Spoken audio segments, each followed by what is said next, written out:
So it's just a coincidence that the police chief was the same man in charge of the Las Vegas shooting.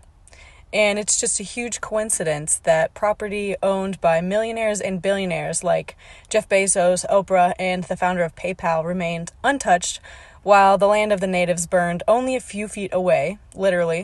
And it's just a huge coincidence that the island had the largest system of outdoor sirens in the world, yet they decided not to sound them or alert anybody in any way.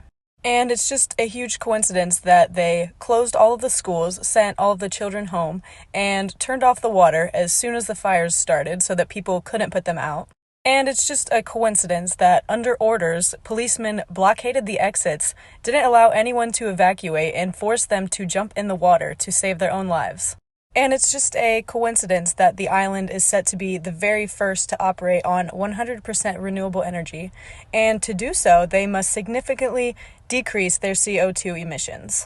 And it's just a huge coincidence that 1 month prior to the fires, the mayor issued a press release highlighting his commitment to the United Nations 2030 Agenda of Sustainable Development.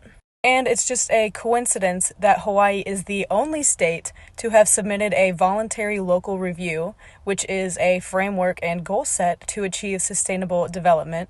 And it's just a huge coincidence that BlackRock and the United States government are 2 out of the 3 largest landowners on the island who have been trying to buy up the land from the natives for the past few decades, who refuse to sell, and both of them are part of the renewable energy agenda. And it's just a huge coincidence that the survivors' homes that are still standing are now being evicted. And it's just a coincidence that the fact checkers saying that all of this is a coincidence are owned by BlackRock. At this point, if you believe that all of these are coincidences, you are the crazy one, not me. Google is not going to come out and tell you what's going on, and even if they did, a lot of you wouldn't even believe it unless it was from a government or fact-checking website.